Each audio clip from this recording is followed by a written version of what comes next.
ಇಡೀ ರಾಜ್ಯದ ಎಲ್ಲ ಜಿಲ್ಲಾಧಿಕಾರಿಗಳು, ಎಸ್ಪಿಗಳು, ಕಮಿಷನರ್ ಈ ಪರೀಕ್ಷೆಯಲ್ಲಿ ಇನ್ವಾಲ್ವ್ ಆಗಿದ್ದಾರೆ.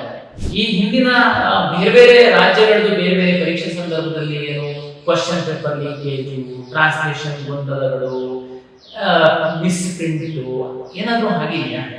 10 ಪ್ರಶ್ನೆ ಪತ್ರಿಕೆ ಕೊಡುವ ಬದಲು ನೀವು 11 ಗಂಟೆಗೆ ಪ್ರಶ್ನೆ ಪತ್ರಿಕೆ ಕೊಡ್ತಾ ಇದ್ದೀರಾ ಅಂತಂದ್ರೆ ವಿದ್ಯಾರ್ಥಿಗಳ ಬೇಡಿಕೆ ಏನಾಗಿರ್ಬೇಕು? ನ್ಯಾಯಯುತ ವಿದ್ಯಾರ್ಥಿಗಳ ಬೇಡಿಕೆ 10:30 ಬದಲು ನೀವು 11 ಗಂಟೆ ಕೊಟ್ಟಿದ್ದೀರಾ ಸ್ವಾಮಿ, ಹಾಗಾಗಿ ನಮಗೆ 30 ನಿಮಿಷ ಹೆಚ್ಚುವರಿ ಸಮಯ ಕೊಡಿ. ಇದು ನಿಜವಾದ ವಿದ್ಯಾರ್ಥಿಗಳ ಬೇಡಿಕೆ ಆಗಿರುತ್ತೆ. ಕರೆಕ್ಟಾ? ಪ್ರಶ್ನೆ ಪತ್ರಿಕೆ ಕ್ರಮ ಸಂಖ್ಯೆ ಏನಿದೆ ಅದು ಮತ್ತೆ ಉತ್ತರ ಪತ್ರಿಕೆ OMR ನ ಕ್ರಮ ಸಂಖ್ಯೆ ಎರಡೂ ಒಂದೇ ಆಗಿದ್ದು ಅದು ಕಡ್ಡಾಯ ಆಗಿದ್ರೆ, ಕಂಪಲ್ಸರಿ ಆಗಿದ್ರೆ OMR ಒಳಗಡೆ ಮತ್ತೆ ಈ ಪ್ರಶ್ನೆ ಪತ್ರಿಕೆ ಸಂಖ್ಯೆ ತುಂಬಿ ಅಂತೇಳಿ ನಾವು ಕಾಲ ಕೊಡ್ತಿದ್ವಾ? ನೀವು ಕೆಲವು ವಿದ್ಯಾರ್ಥಿಗಳು ದಾಖಲೆ ಮಾಡ್ಕೊಂಡು ಇದು ಎರಡೂ ಬೇರೆ ಬೇರೆ ಇದೆ, ಹಾಗಾಗಿ ನಾನು ಪರೀಕ್ಷೆ ಬರೆಯಲ್ಲ ಅಂತ ಕಾಂಪೌಂಡ್ ಆಗಿ ಪರೀಕ್ಷಾ ಕೇಂದ್ರದಿಂದ ಹೊರಗಡೆ ಹೋಗ್ತೀರಾ ಅಂತಂದ್ರೆ ಇದ್ರ ಉದ್ದೇಶ ಏನು? ಪ್ರಶ್ನೆ ಪತ್ರಿಕೆ OMR ಸಂಖ್ಯೆ 2 ಸೀರಿಯಲ್ ನಂಬರ್ ಒಂದೇ ಆಗಿರ್ಬೇಕು ಅನ್ನುವ ಯಾವ ನಿಯಮವೂ ಇಲ್ಲ, ಯಾವ ಕಂಡೀಷನ್ಸ್ ಅಲ್ಲೂ ನಾವು ಹೇಳಿಲ್ಲ. ಓಕೆ, ಅದು ಆಯ್ತು. ಕೆಲವು ವಿದ್ಯಾರ್ಥಿಗಳಿಗೆ ಏನಾದ್ರು ಅನುಮಾನ ಬಂದಿರಬಹುದು. ಓಕೆ, ಇದು ವ್ಯತ್ಯಾಸ ಇಲ್ಲಲ್ಲ, ನಾಳೆ ಓಕೆ ನೀವೇನು ಕ್ಲಾರಿಫೈ ಮಾಡ್ಕೊಳ್ಬೇಕು? ಪರೀಕ್ಷಾ ಕೇಂದ್ರದಿಂದ ಹೊರಗಡೆ ಹೋಗಿ ಕಾಂಪೌಂಡ್ ದಾಟಿ ಹೋಗಿ ಹೊರಗಡೆ ಯಾರಾದ್ರೂ ಕ್ಲಾರಿಫಿಕೇಶನ್ ಮಾಡ್ಕೊಳಕ್ ಹೋಗಿದ್ರಿ ನೀವು? ಯಾವುದೇ ಕಾರಣಕ್ಕೆ ಪರೀಕ್ಷೆ ಮುಗಿದ ನಂತರ ವಿದ್ಯಾರ್ಥಿ ಹೊರಗಡೆ ಹೋಗ್ಬೇಕು. ಅಂತದ್ರಲ್ಲಿ ನೀವು OMR ಕ್ವಶನ್ ಪೇಪರ್ 2 ತಗೊಂಡು ಹೋಗಿದ್ದೀರಾ? ಏನಿತ್ತು ನಿಮ್ಮ ಉದ್ದೇಶ? ನೀವು ಪ್ರಶ್ನೆ ಪತ್ರಿಕೆ OMR ತಗೊಂಡು ಕಾಂಪೌಂಡ್ ದಾಟಿ ಹೊರಗಡೆ ಹೋಗಿ ನೀವು ಯಾರ್ಯಾರಿಗೆ ಕಳಿಸಿದ್ರಿ, ಎಲ್ಲೆಲ್ಲಿ ಫೋನ್ ಅಲ್ಲಿ ಮಾಡಿದ್ರಿ ನನಗೆ ಗೊತ್ತಿಲ್ಲ. ಅನ್ಯಾಯ ಆಗಿತ್ತು ಅಂತಂದ್ರೆ ಎಲ್ಲಿ ಕೇಳಬೇಕು? ಕ್ವಶನ್ ಪೇಪರ್ OMR ತಗೊಂಡು ಕಾಂಪೌಂಡ್ ದಾಟಿ ಹೋಗಿ ನೀವು ಅನ್ಯಾಯನ ಸರಿಪಡಿಸಿ ಅಂತ ಕೇಳಲ್ಲ, ಅಥವಾ ಪ್ರಿನ್ಸಿಪಾಲ್ಗೆ ಕರೆದು ನೀವು ಅನ್ಯಾಯ ಸರಿಪಡಿಸಿ ಅಂತ ಕೇಳಲ್ಲ. ನೀವು ಕ್ವಶನ್ ಪೇಪರ್ OMR ತಗೊಂಡ್ಬಿಟ್ಟು ಕಳ್ಳ ತರ ನೀವು ಹೊರಗಡೆ ಹೋಗ್ಬಿಟ್ಟು ನ್ಯಾಯ ಕೇಳ್ತೀರಾ ಅಂತಂದ್ರೆ ಕಾಂಪೌಂಡ್ ಇಂದ ಹೊರಗಡೆ ಯಾರು ನ್ಯಾಯ ಕೊಡಕ್ಕಿರ್ತಾರೆ? ಕಾಂಪೌಂಡ್ ಇಂದ ಹೊರಗಡೆ ಇರುವಂತವ್ರು ಮೊಬೈಲ್ ಇಟ್ಕೊಂಡು ಬೇರೆ ಬೇರೆ ವ್ಯವಹಾರ ಮಾಡೋರಿರ್ತಾರೆ. ನಿಮ್ ಉದ್ದೇಶ ಏನಿತ್ತು ಹೊರಗಡೆ ಹೋಗೋದಕ್ಕೆ ಗೊತ್ತಿಲ್ಲ. ಪರೀಕ್ಷೆ ಅವಧಿಗಿಂತ ಮೊದಲು ತಾವು ಪರೀಕ್ಷಾ ಪ್ರಶ್ನೆ ಪತ್ರಿಕೆಯನ್ನ ಹೊರಗಡೆ ತಗೊಂಡು ಹೋಗಿರೋದು ಅಪರಾಧ ಆಗುತ್ತೆ. ಪ್ರಶ್ನೆ ಪತ್ರಿಕೆ ಲೀಕ್ ಏನ್ ಪ್ರಶ್ನೆ ಪತ್ರಿಕೆ ಲೀಕ್ ಅಂದ್ರೆ ಇದೆ ಅಲ್ವಾ? ಪರೀಕ್ಷೆ ನಡೀತಾ ಇರುವಾಗ ಅರ್ಧ ಗಂಟೆ ಒಳಗೆ ಹೊರಗಡೆ ತಗೊಂಡು ಹೋಗ್ಬಿಟ್ರೆ ನೀವು ಏನದು ಲೀಕ್ ಅಲ್ವೇನದು? ನಮಸ್ಕಾರ. ಇವತ್ತು ಯಶಸ್ವಿಯಾಗಿ ಸಿವಿಲ್ ಕಾನ್ಸ್ಟೇಬಲ್ ಪರೀಕ್ಷೆಯನ್ನ ನಾವು ನಡೆಸಿದ್ವಿ. 884 ಪರೀಕ್ಷಾ ಕೇಂದ್ರಗಳಲ್ಲಿ ನಾವು ಬೆಳಿಗ್ಗೆ ಪರೀಕ್ಷೆಯನ್ನು ನಡೆಸಿದ್ದು, ಮಧ್ಯಾಹ್ನ ಕೆಕೆ ಅಭ್ಯರ್ಥಿಗಳಿಗೆ 186 ಪರೀಕ್ಷಾ ಕೇಂದ್ರಗಳಲ್ಲಿ ಪರೀಕ್ಷೆಯನ್ನು ನಾವು ನಡೆಸಿದ್ವಿ. 3,77,000 ವಿದ್ಯಾರ್ಥಿಗಳು ಅರ್ಜಿ ಸಲ್ಲಿಸಿದ್ರು. 3,46,47,000 ವಿದ್ಯಾರ್ಥಿಗಳು ಬೆಳಿಗ್ಗೆ ಪರೀಕ್ಷೆಯನ್ನು ಬರೆದಿದ್ದಾರೆ. ಮಧ್ಯಾಹ್ನ ಸಹ 94-95% ತನಕ ಪರೀಕ್ಷೆ ಆಗಿದೆ. ನಾನು ಏನು ಪರೀಕ್ಷೆ ಮೊದಲು ನಾನು ತಮಗೆ ಒಂದಷ್ಟು ವಿಷಯಗಳನ್ನ ಹೇಳೋದಕ್ಕೆ ಬರ್ತೀನಿ. ಪರೀಕ್ಷೆ ಆದ ನಂತರ ಯಾಕೆ ಇವತ್ತು KE ಅವರಿಂದ ಯೂಟ್ಯೂಬ್ ಅಲ್ಲಿ ಬಂದಿದ್ದಾರೆ ಅಂತೇಳಿ ನಾನು ಇವತ್ತು ನಡೆದಂತ ಕೆಲವು ಘಟನೆಗಳನ್ನ ಸಾಮಾಜಿಕ ಜಾಲತಾಣಗಳಲ್ಲಿ ಅವರಿಗೆ ಬಂದಂತೆ ಪ್ರತಿಬಿಂಬಿಸುವಂತಹ ಕೆಲಸಗಳು ಆಗ್ತಾ ಇರುವಂತದ್ದನ್ನ ನಾನು ಗಮನಿಸಿದ್ದೀನಿ. ನನಗೆ ಎಲ್ಲರೂ ನಮಗೆ ವಿದ್ಯಾರ್ಥಿಗಳು ಮಾತ್ರ, ಯಾರು ನಮಗೆ ಆತ್ಮೀಯರು, ಯಾರು ದುಶ್ಮನ್ಗಳು ಏನಿರಲ್ಲ. ವಾಸ್ತವಾಂಶಗಳನ್ನ ಜನರಿಗೆ KE ಅಧಿಕೃತವಾಗಿ ಪರೀಕ್ಷೆ ನಡೆಸಿದ್ರಿಂದ ನಾನು ತಿಳಿಸ್ಬೇಕಾಗಿದೆ. ಹಾಗಾಗಿ ಆ ಪ್ರಯತ್ನವನ್ನ ನಾನು ಮಾಡ್ತಾ ಇದ್ದೀನಿ. ನೋಡಿ, 3,77,000 ವಿದ್ಯಾರ್ಥಿಗಳಿಗೆ ರಾಜ್ಯದ 31 ಜಿಲ್ಲೆಗಳಲ್ಲಿ 884 ಪರೀಕ್ಷಾ ಕೇಂದ್ರಗಳಲ್ಲಿ ನಾವು ಪರೀಕ್ಷೆಯನ್ನು ನಡೆಸುವ ಹಿಂದಿನ ಶ್ರಮ ಎಷ್ಟಿದೆ ಅನ್ನುವಂಥದ್ದನ್ನ ವಿದ್ಯಾರ್ಥಿ ಪೋಷಕರು ಅರ್ಥ ಮಾಡ್ಕೊಳ್ಳಿ. ಜೊತೆಗೆ ಮಾನ್ಯ ಮುಖ್ಯಮಂತ್ರಿಗಳು ಸ್ವತಃ 3.5 ಗಂಟೆ ಕಾಲ ವಿಡಿಯೋ ಕಾನ್ಫರೆನ್ಸ್ ಮಾಡಿ DC SP ಕಮಿಷನರಿಗೆ ಎಷ್ಟು ಇನ್ವಾಲ್ವ್ ಆಗಬೇಕು, ಯಾವುದೇ ಲೋಪ ಆಗಬಾರ್ದು, ಯಾವುದೇ ವಿದ್ಯಾರ್ಥಿಗಳಿಗೆ ಸಮಸ್ಯೆ ಆಗಬಾರ್ದು ಅನ್ನುವಂಥ ನಿರ್ದೇಶನವನ್ನು ಕೊಟ್ಟಿದ್ದಾರೆ. ಇಡೀ ರಾಜ್ಯದ ಎಲ್ಲ ಜಿಲ್ಲಾಧಿಕಾರಿಗಳು, SPಗಳು, ಕಮಿಷನರು ಈ ಪರೀಕ್ಷೆಯಲ್ಲಿ ಇನ್ವಾಲ್ವ್ ಆಗಿದ್ದಾರೆ.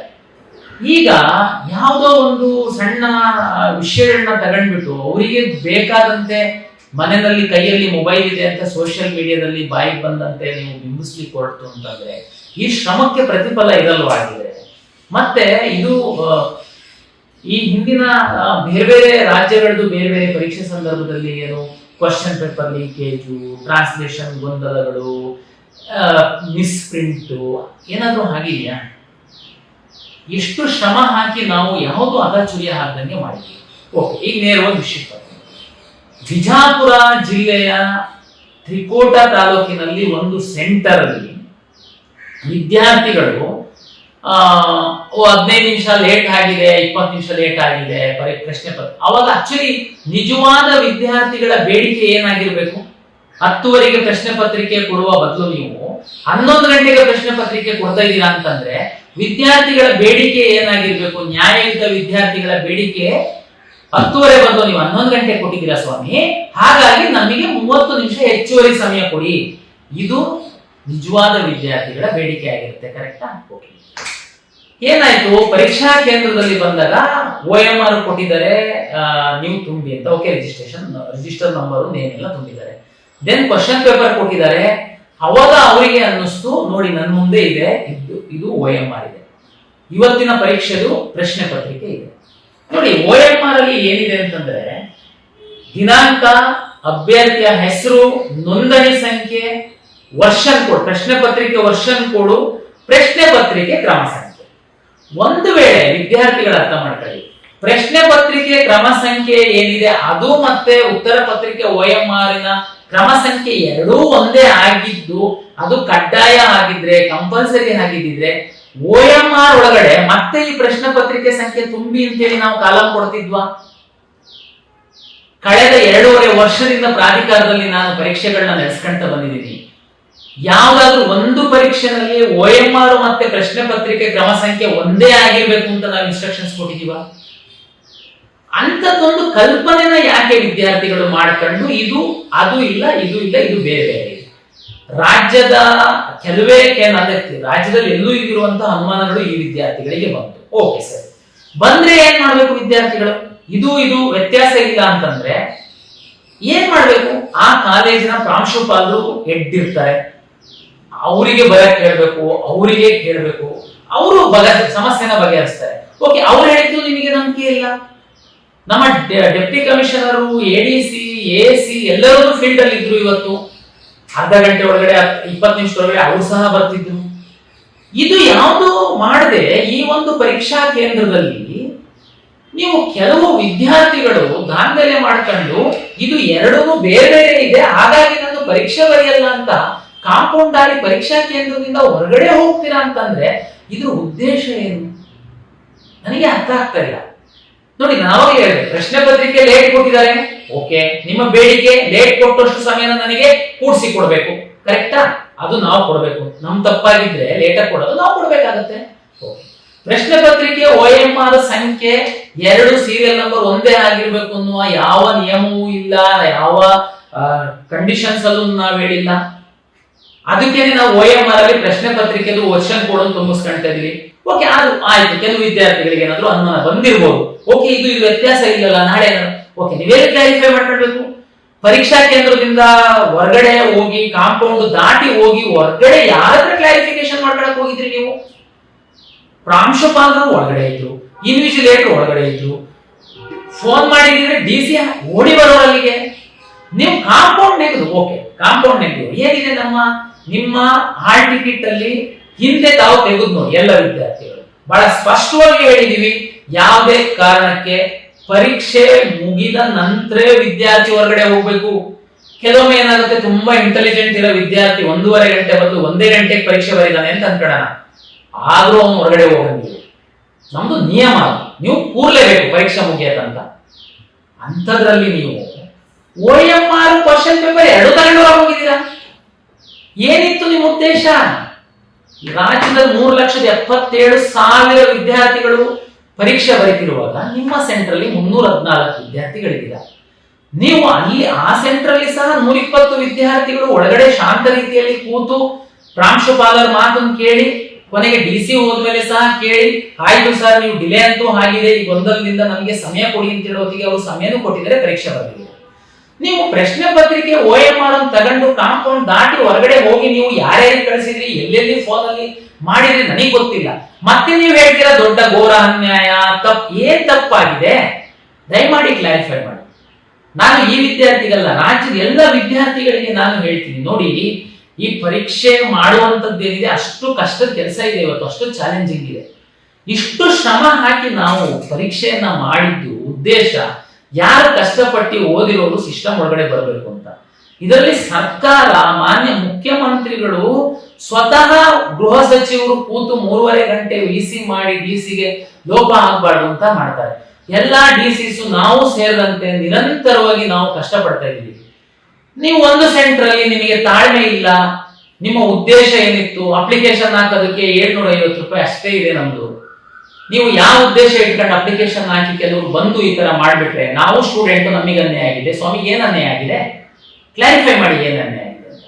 ಅನ್ಯಾಯ ಆಗಿತ್ತು ಅಂತಂದ್ರೆ ಎಲ್ಲಿ ಕೇಳಬೇಕು? ಕ್ವಶನ್ ಪೇಪರ್ OMR ತಗೊಂಡು ಕಾಂಪೌಂಡ್ ದಾಟಿ ಹೋಗಿ ನೀವು ಅನ್ಯಾಯನ ಸರಿಪಡಿಸಿ ಅಂತ ಕೇಳಲ್ಲ, ಅಥವಾ ಪ್ರಿನ್ಸಿಪಾಲ್ಗೆ ಕರೆದು ನೀವು ಅನ್ಯಾಯ ಸರಿಪಡಿಸಿ ಅಂತ ಕೇಳಲ್ಲ.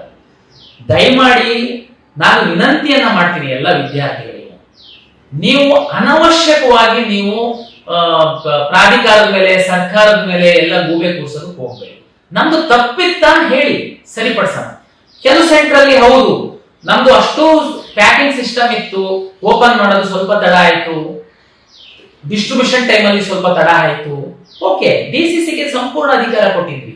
ಅವರು ಅಲ್ಲಿ ಅರ್ಧ ಗಂಟೆ 1 ಗಂಟೆ ಏನು ಡಿಲೇ ಆಗಿದ್ದಂತ ಸಮಯಕ್ಕೆ ಅವರು ಸಮಯವನ್ನು ಕೊಟ್ಟಿದ್ದಾರೆ.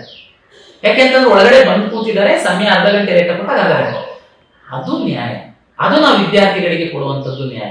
ಅದನ್ನ ನೀವು ಕೇಳಿದ್ರೆ ನಾವು ನ್ಯಾಯ ಕೊಡಬಹುದು. ನೀವು ಕ್ವಶನ್ ಪೇಪರ್ OMR ತಗೊಂಡ್ಬಿಟ್ಟು ಕಳ್ಳ ತರ ನೀವು ಹೊರಗಡೆ ಹೋಗ್ಬಿಟ್ಟು ನ್ಯಾಯ ಕೇಳ್ತೀರಾ ಅಂತಂದ್ರೆ ಕಾಂಪೌಂಡ್ ಇಂದ ಹೊರಗಡೆ ಯಾರು ನ್ಯಾಯ ಕೊಡಕ್ಕಿರ್ತಾರೆ? ಕಾಂಪೌಂಡ್ ಇಂದ ಹೊರಗಡೆ ಇರುವಂತವ್ರು ಮೊಬೈಲ್ ಇಟ್ಕೊಂಡು ಬೇರೆ ಬೇರೆ ವ್ಯವಹಾರ ಮಾಡೋರಿರ್ತಾರೆ. ನಿಮ್ ಉದ್ದೇಶ ಏನಿತ್ತು ಹೊರಗಡೆ ಹೋಗೋದಕ್ಕೆ ಗೊತ್ತಿಲ್ಲ. ನಾನು ಯಾವ ವಿದ್ಯಾರ್ಥಿಗಳನ್ನ ಇಲ್ಲಿ ದೂಷಣೆ ಮಾಡ್ತಿಲ್ಲ. ಕಷ್ಟಪಟ್ಟು ಓದಿರುವಂತಹ ವಿದ್ಯಾರ್ಥಿಗಳೇ ನಮ್ಮ ಸಿಸ್ಟಮ್ ಒಳಗಡೆ ಬರಬೇಕು ಅನ್ನುವಂಥದ್ದಕ್ಕೆ ನಿರಂತರವಾಗಿ ನಾವು ಶ್ರಮ ಹಾಕಿ ಪರೀಕ್ಷೆಯನ್ನ ನಡೆಸಿದ್ದೀವಿ. ಹಾಗಾಗಿ ವಾಸ್ತವಾಂಶ ನಿಮ್ ಮುಂದೆ ಇಡ್ತಾ ಇದೀನಿ. ನೀವು ಸೋಷಿಯಲ್ ಮೀಡಿಯಾದಲ್ಲಿ ಅವ್ರ ಪರ ಇವ್ರ ಪರ ಯಾರ ಪರವಾಗಾದ್ರೂ ಇರಿ, ಆದ್ರೆ ನೀವು ಒಂದು ಜವಾಬ್ದಾರಿಯುತ ನಾಗರಿಕನ ತರ ತಾವು ಬಿಹೇವ್ ಮಾಡಬೇಕು. ಇದರಲ್ಲಿ ಏನು ಲೋಪ ಆಗಿದ್ರೆ ನಾವು ಸರಿಪಡಿಸ್ಕೊಳ್ತಾ ಇದ್ವಿ. ಆದ್ರಿಂದ ತಾವು ದಯಮಾಡಿ ಅನಗತ್ಯ ಸುದ್ದಿಗಳನ್ನ ಹರಡಬೇಡಿ. ಹಾಗಿರುವಂತದ್ದು ಇಷ್ಟೇ. ನಾನು ನಿಮಗೆ ಏನಾಗಿದೆ ಅನ್ನುವಂಥದ್ದು ಹೇಳಿ, ನಾವು ಯಾವ ನಿಯಮನೂ ಮಾಡಿಲ್ಲ. ನ್ಯಾಯ ಕೇಳೋರು ಒಳಗಿದ್ದು ಯಾರು ಕೇಳಿದ್ರು ಅವರಿಗೆ ನ್ಯಾಯ ಸಿಕ್ಕಿದೆ. 120 ವಿದ್ಯಾರ್ಥಿಗಳು ಪರೀಕ್ಷೆಯನ್ನ ಸಹ ಬರೆದಿದ್ದಾರೆ. ಜಿಲ್ಲಾಧಿಕಾರಿಗಳು, SP ಅವರು ಸಮಗ್ರವಾಗಿ ಇದ್ರ ಬಗ್ಗೆ ತನಿಖೆಯನ್ನ ಮಾಡ್ತಾ ಇದ್ದಾರೆ. CCTV ಕ್ಯಾಮರಾವನ್ನ ಪರಿಶೀಲನೆ ಮಾಡ್ತಾ ಇದ್ದಾರೆ. ಅದು ವರದಿಯನ್ನ ಕೊಡ್ತಾರೆ. ಇನ್ನೂ ಒಂದು ನಿಮಗೆ ಹೇಳೋದಾದ್ರೆ, ತಮ್ಗೆಲ್ಲ ಗೊತ್ತಿದೆ, ಪರೀಕ್ಷಾ ಅಕ್ರಮಗಳನ್ನ ತಡೆಗಟ್ಟುವಂತದ್ದಕ್ಕೆ ರಾಜ್ಯ ಸರ್ಕಾರ ಒಂದು ಕಾಯ್ದೆ ತಂದಿತ್ತು. ತಾವು ಮೊನ್ನೆ ನೋಡಿದರೆ ಕೇಂದ್ರ ಸರ್ಕಾರ ಸಹ ಕಾಯ್ದೆ ತಂದಿದೆ. ಪರೀಕ್ಷೆ ಅವಧಿಗಿಂತ ಮೊದಲು ತಾವು ಪರೀಕ್ಷಾ ಪ್ರಶ್ನೆ ಪತ್ರಿಕೆಯನ್ನ ಹೊರಗಡೆ ತಗೊಂಡು ಹೋಗಿರೋದು ಅಪರಾಧ ಆಗುತ್ತೆ. ದಯಮಾಡಿ ಅರ್ಥ ಮಾಡ್ಕೊಳ್ಬೇಕು. ಮುಂದಿನ ಪರೀಕ್ಷೆ ತಾವು ಬರೆಯೋ ವಿದ್ಯಾರ್ಥಿಗಳು ಅರ್ಥ ಮಾಡ್ಕೊಳ್ಳಿ. ಏನ್ ಅರ್ಥ? ಪ್ರಶ್ನೆ ಪತ್ರಿಕೆ ಲೀಕ್ ಏನ್? ಪ್ರಶ್ನೆ ಪತ್ರಿಕೆ ಲೀಕ್ ಅಂದ್ರೆ ಇದೆ ಅಲ್ವಾ? ಪರೀಕ್ಷೆ ನಡೀತಾ ಇರುವಾಗ ಅರ್ಧ ಗಂಟೆ ಒಳಗೆ ಹೊರಗಡೆ ತಗೊಂಡು ಹೋಗ್ಬಿಟ್ರೆ ನೀವು ಏನು ಲೀಕ್ ಅಲ್ವೇನದು? ಮತ್ತೆ ನೀವು ಹೆಂಗೆ ತಗೊಂಡು ಹೋಗ್ತೀರಾ? ಮತ್ತೆ ನಾವು ನಮ್ಮ ಜಿಲ್ಲಾಧಿಕಾರಿಗಳು ನಿಮಗೆ ಮತ್ತೆ ರೆಡ್ ಕಾರ್ಪೆಟ್ ಹಾಕಿ ಕರೆದು ಹೆಂಗ್ ಪರೀಕ್ಷೆ ಬರ್ಸ್ಲಿಕ್ಕಾಗುತ್ತೆ? ಅವ್ರು ಏನ್ ನಿರ್ಧಾರ ಮಾಡಿದ್ದಾರೆ ಎನಿವೆ ನಾವು ವರದಿ ತರಿಸ್ಕೊಂಡು ಅದ್ರ ಬಗ್ಗೆ ನಾವು ಸರ್ಕಾರಕ್ಕೆ ವಿವರವಾದ ವರದಿಯನ್ನ ಕೊಡ್ತೀವಿ. ಪರೀಕ್ಷೆ ಎಲ್ಲಾ ಕಡೆ ವ್ಯವಸ್ಥಿತವಾಗಿ ಆಗಿದೆ. ಯಾವುದೇ ಪ್ರಶ್ನೆ ಪತ್ರಿಕೆ ಲೋಪ ಆಗಲಿ, ಯಾವುದೇ ಸೋರಿಕೆ ಆಗಲಿ, ಮತ್ತೊಂದಾಗ್ಲಿ ಯಾವುದೂ ಇಲ್ಲ. ಅಷ್ಟು ನಾವು ಶ್ರಮ ವಹಿಸಿ ನಾವು ಮಾಡಿದೀವಿ. ನಮ್ಮ ರಾಜ್ಯದ ಎಲ್ಲ ಜಿಲ್ಲಾಧಿಕಾರಿಗಳು, ಪೊಲೀಸ್ ವರಿಷ್ಠಾಧಿಕಾರಿಗಳು, ಕಮಿಷನರು ಇದರಲ್ಲಿ ಇನ್ವಾಲ್ವ್ ಆಗಿ ಕೆಲಸ ಮಾಡಿದ್ದಾರೆ. ಹಾಗಾಗಿ ದಯಮಾಡಿ ಅನಗತ್ಯವಾಗಿ ತಾವು ಸೋಷಿಯಲ್ ಮೀಡಿಯಾದಲ್ಲಿ ಸುಮ್ಮನೆ ಒಂದು ಗಾಳಿ ಸುದ್ದಿ ಹರಡಿಸುವಂತ ಪ್ರಯತ್ನ ಮಾಡಬೇಡಿ. ಅದ್ರದ್ದು ಪರಿಣಾಮ ಸಹ ಗಂಭೀರವಾಗಿರುತ್ತೆ. ಹಾಗಾಗಿ ತಾವು ಜವಾಬ್ದಾರಿಯುತವಾಗಿ ವರ್ತಿಸಬೇಕು ಅಂತೇಳಿ ನಾನು ವಿನಂತಿಯನ್ನ ಮಾಡಿಕೊಳ್ತೀನಿ. ಮುಂದುವರೆದು ಮೊದಲ ಬಾರಿಗೆ ನಾವು 6 ಜಿಲ್ಲೆಗಳಲ್ಲಿ ಸ್ಕ್ಯಾನಿಂಗ್ ಸೆಂಟರ್ ಸೆಟಪ್ ಮಾಡಿದೀವಿ. ತಾವೀಗ ನೋಡ್ಬೋದು, ಈಗಾಗಲೇ ನೀವು ಎಷ್ಟು ಜಿಲ್ಲೆಗಳದ್ದು ಬೆಳಗ್ಗೆ ಎಕ್ಸಾಮ್ ಆಲ್ರೆಡಿ ಅಪ್ಲೋಡ್ ಆಗಿದೆ. ನಾವು ಯಾವುದೇ ಸಣ್ಣ ಒಂದು ಮಾಲ್ ಪ್ರಾಕ್ಟೀಸು, ವಿದ್ಯಾರ್ಥಿಗಳಿಗೆ ಅನುಮಾನ ಬರುವಂತದ್ದಕ್ಕೆ ಅವಕಾಶ ಇರಬಾರ್ದು ಅಂತ ಎಲ್ಲ ಪ್ರಯತ್ನ ನಾವು ಮಾಡ್ತಾ ಇದೀವಿ. ಇವತ್ತು ಬೇರೆ ಜಿಲ್ಲೆಗಳಿಂದ ಕೆಲವು ಜಿಲ್ಲೆಗಳೇನು ಒಂದು ಮಿಡ್ ನೈಟ್ ಅಂತ ನಮಗೆ ಮುಟ್ಟುತ್ತೆ, ಅದನ್ನ ಸಹ ಬರ್ತಿದಂಗೆ ಇಮಿಡಿಯೇಟ್ಲಿ ಒಂದು ಅವರನ್ನು ಸ್ಕ್ಯಾನ್ ಮಾಡುವಂತದ್ದಕ್ಕೆಲ್ಲ ವ್ಯವಸ್ಥೆ ಮಾಡ್ಕೊಂಡು ನಾವಿರುವಾಗ ನೀವು ಅನಗತ್ಯವಾಗಿ ದಯಮಾಡಿ ಸುಳ್ಳು ಸುದ್ದಿಗಳನ್ನ ಹಬ್ಬಿಸ್ಬೇಡಿ. ವಾಸ್ತವ ಏನಿದೆ ಅನ್ನುವಂಥದ್ದನ್ನ ನಾನು ತಮಗೆ ತಿಳಿಸಿ ಹೇಳಿದ್ದೀನಿ. ಮುಂದಿನ ಪರೀಕ್ಷೆಗಳಲ್ಲಿ ಸಹ ಪರೀಕ್ಷೆ ಬರೆಯುವಂತವರು OMR ಪ್ರಶ್ನೆ ಪತ್ರಿಕೆ ಸೀರಿಯಲ್ ನಂಬರ್ ಒಂದೇ ಆಗಿರ್ಬೇಕು ಅನ್ನುವ ನಿಯಮ ಇಲ್ಲ. ಅದಕ್ಕೋಸ್ಕರನೇ OMR ಅಲ್ಲಿ ಪ್ರಶ್ನೆ ಪತ್ರಿಕೆಯ ವರ್ಷನ್ ಕೋಡು ಮತ್ತೆ ಪ್ರಶ್ನೆ ಪತ್ರಿಕೆಯ ಕ್ರಮ ಸಂಖ್ಯೆಯನ್ನು ತುಂಬುವಂತದಕ್ಕೆ ನಾವು ವಿನಂತಿಯನ್ನ ಮಾಡಿಕೊಳ್ತಾ ಇದೀವಿ. ಅದು ನಿಮಗೆ ಯಾವ ವ್ಯಾಲ್ಯೂಯೇಷನ್ ಸಂದರ್ಭದಲ್ಲೂ ನಿಮಗೆ ಪ್ರಾಬ್ಲಮ್ ಆಗಲ್ಲ. ಹಾಗಾಗಿ ಯಾರು ನ್ಯಾಯಯುತವಾಗಿ ತಾವು ಪರೀಕ್ಷೆ ಬರೀತೀರಾ, ಯಾರು ನಿಯಮಗಳನ್ನ ಪಾಲನೆ ಮಾಡ್ತೀರಾ, ಅವ್ರ ಜೊತೆಗೆ ನಾವು ಇರ್ತೀವಿ ಅಂತೇಳಿ ಹೇಳ್ತಾ, ದಯಮಾಡಿ ಯಾವುದೇ ಒಂದು ಸೋಷಿಯಲ್ ಮೀಡಿಯಾದಲ್ಲಿ ಹಾಕೋದಕ್ಕೆ ಮೊದಲು ಅದರದ್ದು ಪರಿಣಾಮವನ್ನ ಸಹ ತಾವು ವಿಚಾರ ಮಾಡಿ ಹಾಕ್ಬೇಕು, ಸತ್ಯಾಸತ್ಯತೆಯನ್ನ ಸಹ ತಿಳ್ಕೊಂಡು ಹಾಕ್ಬೇಕು ಅನ್ನುವಂಥದ್ದು ಎಲ್ಲ ವಿದ್ಯಾರ್ಥಿಗಳಲ್ಲಿ, ಪೋಷಕರಲ್ಲಿ ಪ್ರಾಧಿಕಾರದ ವತಿಯಿಂದ ವಿನಂತಿಯನ್ನ ನಾನು